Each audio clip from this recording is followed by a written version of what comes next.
국민건강보험 의료비 지원 혜택만 알면 보험 없어도 됩니다. 매달 직장에 다니시는 분이든 안 다니시는 분이든 대한민국 국민이라면 다들 건강보험료를 내고 계실 텐데요. 건강보험료 매달 돈만 나가고 혜택은 별로 없어 아깝다는 생각을 하고 계시나요? 아니면 그래 이 정도는 내도 되지 하시면서 건강보험료를 납부하는 만큼 혜택을 받고 있다고 생각하시나요? 저는 처음에 내는 돈에 비해 혜택이 너무 적지 않나 했다가 이번에 큰일을 겪으면서 듣기만 했지 직접 겪어보고 받아보고 나니 이런 혜택이 있고 우리나라 의료보험이 얼마나 잘 되어 있는지 다시 한번 느끼게 된 계기였던 것 같습니다. 그래서 이번 주제는 국민건강보험 의료비 지원 혜택만 알면 보험이 없어도 되는 이유에 대해 말씀드려볼까 합니다. 광고는 광고 심의 기준을 준수하였으며 유효기간은 10일로부터 1년입니다. 안녕하세요. 18년차 보험설계사 송 팀장입니다. 소소하게는 집 근처 병원에만 가도 급여와 비급여 항목으로 나오는 부분에 대해 건강보험에 대해 혜택을 받고 있는 건데요. 병원비 영수증을 보면 병원비 총 금액은 많은데 실제 내가 지불하는 금액이 적은 경우가 대부분이잖아요. 이 부분이 바로 국민건강보험 가입자 누구나 병원을 간다면 받고 있는 혜택일 텐데 이것 말고 본인이나 주변 사람이 해당되지 않으면 잘 모르고 넘어갈 수 있는 부분.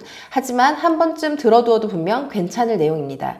이 내용을 알고 계셨다면 다시 한번 재확인하는 시간을 모르셨다면 끝까지 시청해 주시면 좋을 것 같습니다. 먼저 국민건강보험 제도란 질병이나 부상으로 인해 발생한 고액의 진료비로 가계의 과도한 부담이 되는 걸 방지하기 위해서 국민들이 평소에 보험료를 내고 보험자인 국민건강보험공단이 이를 관리 운영하다가 필요시 보험급여를 제공함으로써 국민 상호 간 위험을 분담하고 필요한 의료 서비스를 받을 수 있도록 하는 사회보장제도를 말합니다. 국민건강보험은 국가에 의해 유지되는 공적보험이기 때문에 대한민국 사람이라면 평생 의무적으로 가입을 해야 되고요. 실손의료비 보험은 민간회사가 판매하는 민용보험이라 할 수 있습니다. 따라서 이 실손보험은 개인적으로 가입을 하거나 회사에서 단체보험 형태로 가입되어 있으실 겁니다.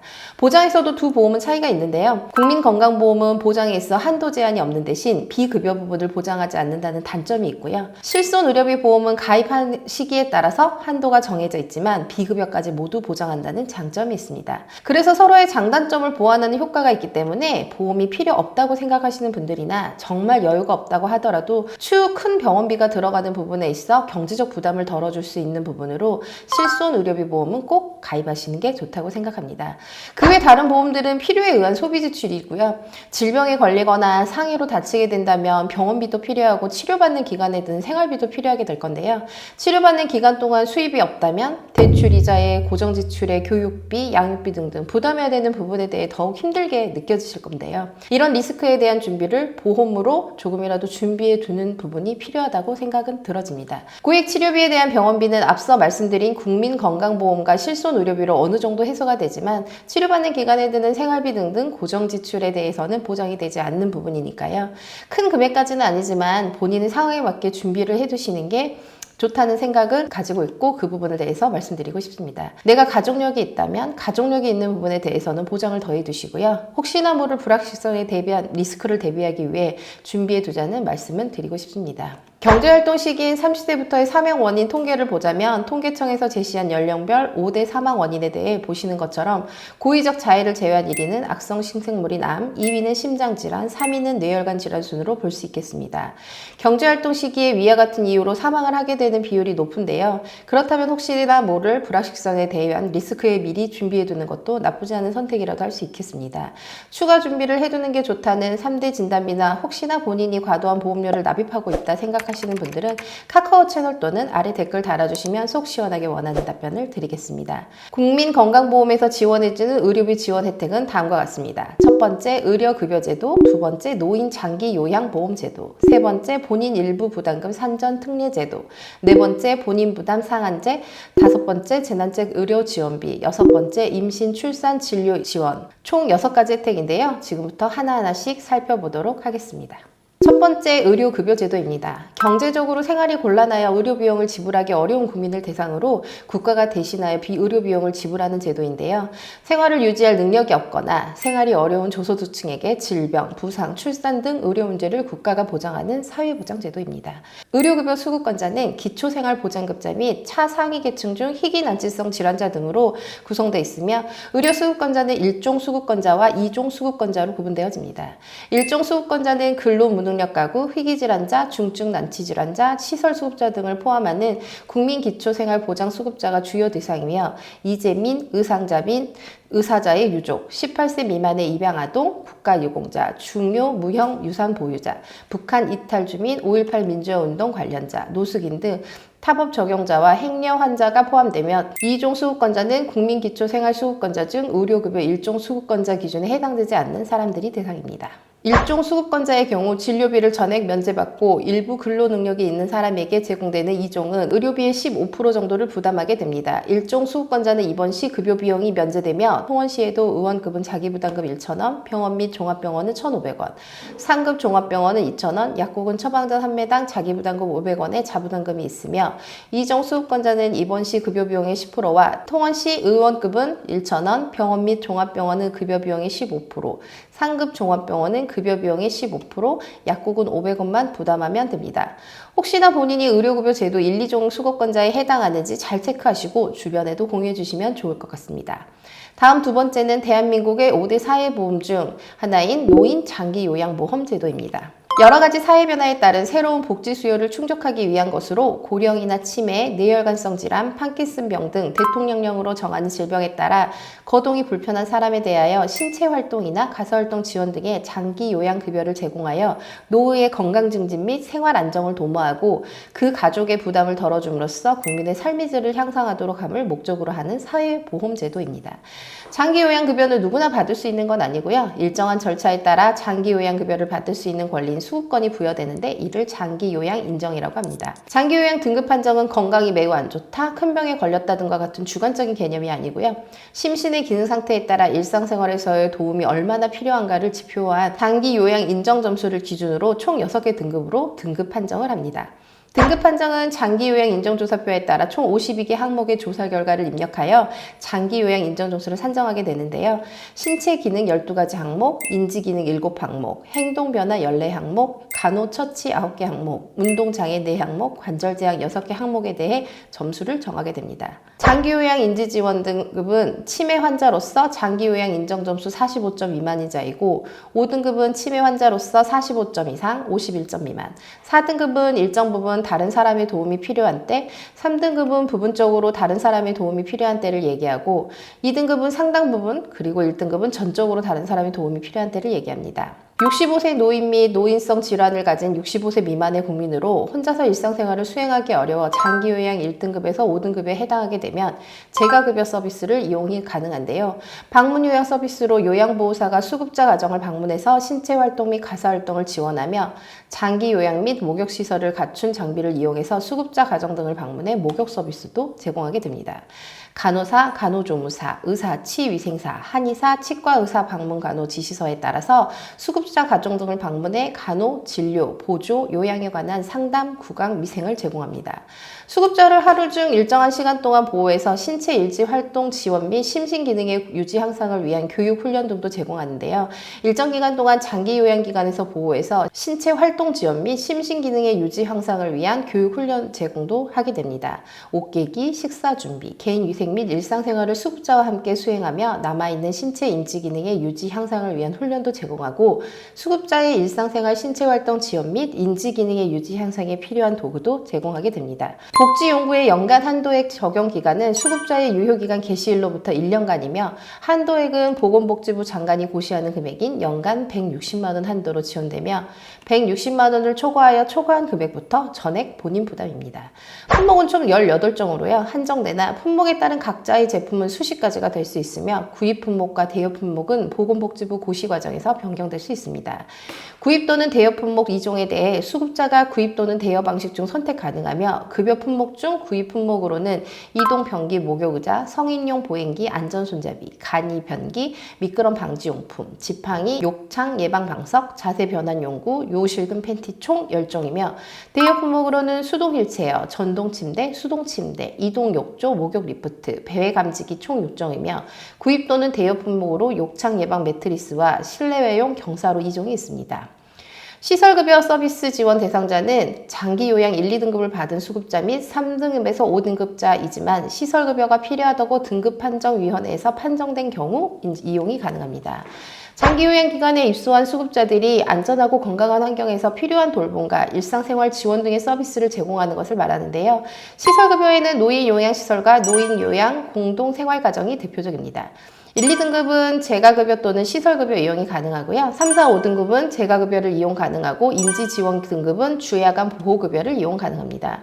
또한 특별현금급여인 가족요양비는요. 수급자가 섬 벽지에 거주하거나 천재지변, 신체, 정신 또는 성격 등의 사유로 장기요양급여를 지정된 시설에서 받지 못하고 그 가족 등으로부터 방문요양이 상당하는 장기요양급여를 받을 때 매월 수급자에게 가족요양비로 20만 9,070원을 지급하는 제도입니다.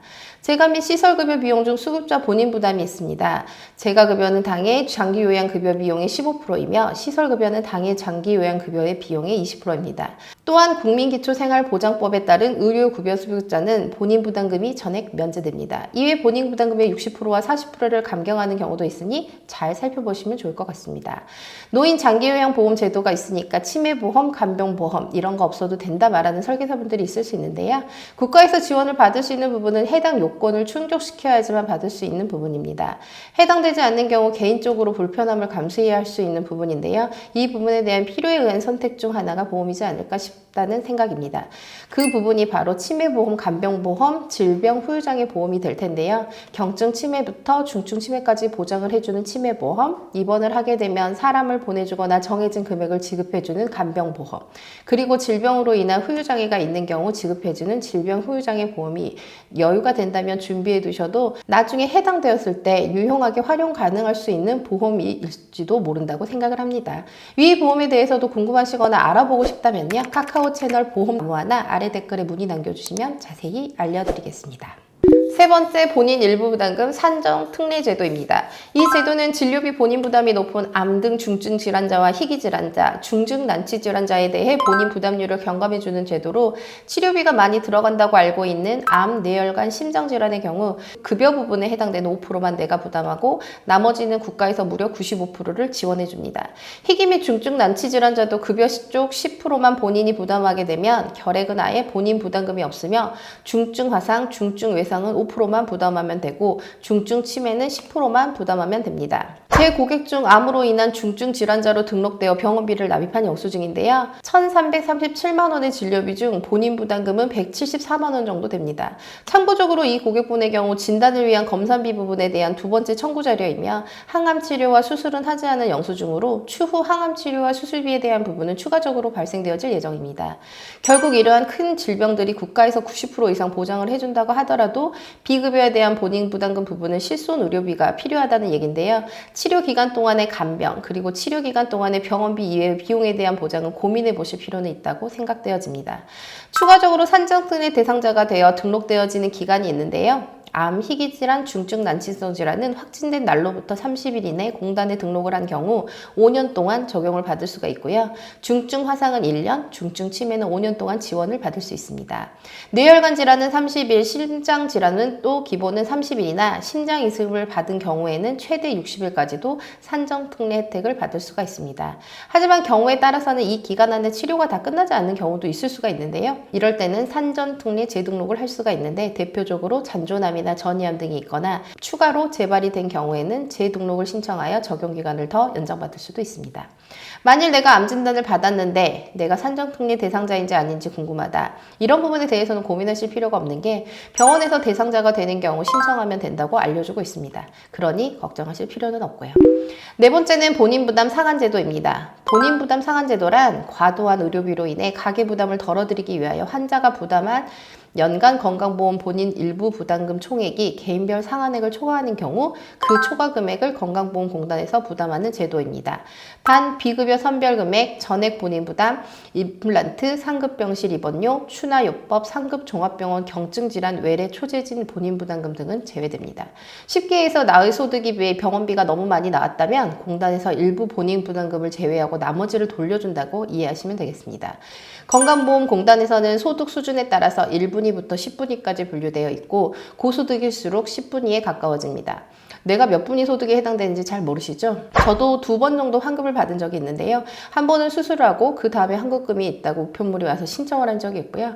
또 한 번은 임신 관련해서 병원을 좀 자주 다녔었는데 이 때문에 병원비 지급이 과다하게 판단되었는지 그 다음에 환급금을 신청하라고 우편물을 받았었습니다. 이 2번의 경우 소득 수준은 달랐는데요. 내가 몇 분위 소득에 해당되는지 알고 있지 않아도 건강보험공단에서 알아서 보내줍니다. 지급 신청 방법은 본인 부담 환급금이 발생한 경우 본인 부담 환급금 지급 신청서를 대상자에 안내해주고 있으면서요. 이때 발송되어지는 환급금 신청서에 개인 인적사항을 기재한 후 가까운 공단지사에 접수하면 접수일부터 7일 이내에 해당 금액을 신청 계좌에 입금 처리해주는 방식으로 운영되고 있습니다. 참고로 본인 부담 환급금은 신청 기한은 지급 신청서를 받으신 날로부터 3년이라고 하니까요. 혹시나 깜빡하셨거나 우편물이 왔는데 이건 뭐지 하며 그냥 지나쳐 버리셨다면 한번 확인해 보시는 것도 좋을 것 같습니다. 다음은 5번째 제도로는 재난적 의료지원비 사업입니다. 과도한 의료비 지출로 경제적 어려움을 겪는 국민들에게 건강보험이 보장하지 않는 부분에 대해 의료비 일부를 지원하는 사업인데요. 의료비 일부란 급여 일부 본인 부담금 중 본인 부담 상한제에서 지원하지 않는 항목인 예비 선별급여, 병원 2, 3일씩 입원료 등과 전액 본인 부담금, 비급여 일부 항목까지도 보장한다는 내용입니다. 2024년부터는 더욱 좋아졌는데요. 이번 외래 구분 없이 모든 질환 합산해서 지원을 해주는 걸로 변경이 되었습니다. 본인 부담금 상한제에서 보장하지 않는 항목도 지원하니 보장은 넓어졌지만 여러 조건들을 맞춰야 혜택을 받을 수 있습니다. 연간 지원 금액은 5천만 원 한도 내에서 지원되면서요. 지원 기준에 따라 산정한 금액이 10만 원 미만일 경우에는 지원하지 않습니다. 중위소득을 초과하더라도 개별 심사를 통해서 최소 50%라도 지원받을 수 있으니 내가 고소득자라고 지원 대상에 해당되지 않겠구나 하지 마시고 한 번 더 확인해 보시면 좋을 것 같습니다. 2024년 기준 중위소득 1인 가구는 222만 8,445원이고요. 2인 가구는 368만 2,609원, 3인 가구는 471만 4,657원, 4인 가구는 572만 9,913원, 5인 가구는 669만 5,735원, 6인 가구는 761만 8,369원입니다. 신청 방법은 환자 또는 대리인이 국민건강보험공단지사에 방문해서 지급 신청이 가능하고 신청 기간은 퇴원일 다음 날부터 토요일과 공휴일을 포함하여 180일 이내에 신청 가능하니 기억해 주시면 좋을 것 같습니다. 이 제도는 내 주변인들 중에 큰 질병에 걸려서 입원하고 수술했는데 실손보험도 없고 종합보험도 없고 아무것도 없다. 이런 분들께 꼭 알려주시길 바랍니다. 치료받은 병원에서 알려줄 수도 있지만 몰라서 혜택 못 보시는 분들도 많으니까요. 많이 공유해 주시면 좋을 것 같습니다. 그리고 또 기억해 주실 게 국가나 지방자치단체 지원금이나 민간 실손보험 수령금 등이 있는 경우 이 부분에 대해 공제 후 지급되니 기억해 주시면 좋을 것 같습니다. 이 부분에 대해 공제하지 않고 지급받았다 하더라도 추후에 추징이 들어오게 되는 부분이니 참고 부탁드립니다. 다음 6번째는 임신 출산 진료비 지원 제도입니다. 임산부와 영유아의 의료비 부담을 경감해서 출산 친화적인 환경을 조성하고자 임신 출산 관련 진료비 등 본인 부담금 결제에 사용할 수 있는 이용권을 제공하는 제도입니다.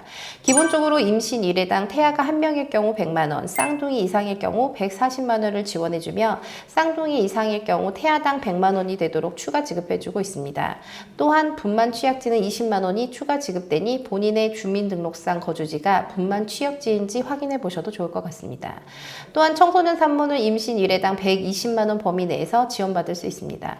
사용 범위는 임산부의 진료비 및 약제 치료재료 구입에 대한 본인 부담금 결제에 사용할 수 있는데요. 경험상 병원 진료와 출산 시에 거의 모든 비용이 소진 가능하며 간혹 미소진 시 산모의 건강을 위한 약제비로도 사용 가능하니 참고해 주시면 좋을 것 같습니다. 또한 37주 미만 조산아 또는 출생 당시 몸무게가 2,500g 이하의 저체중아 외래 진료비 본인 부담료 경감 제도라는 것도 있는데요. 조산이나 저체중아로 출생하게 되면 외래 진료 시 요양기간 종별 및 상병 구분 없이 동일하게 요양급여 비용 총액의 5%만 부담하시면 됩니다. 약국도 동일하게 적용받고요. 출생 후 5년이 되는 날까지 혜택을 적용받으니 알아두시면 좋을 것 같습니다. 또한 난임진료 부분에 대한 급여 혜택도 있는데요. 만 45세 미만이면 30%를, 만 45세 이상이라면 50%를 본인이 부담하면 됩니다.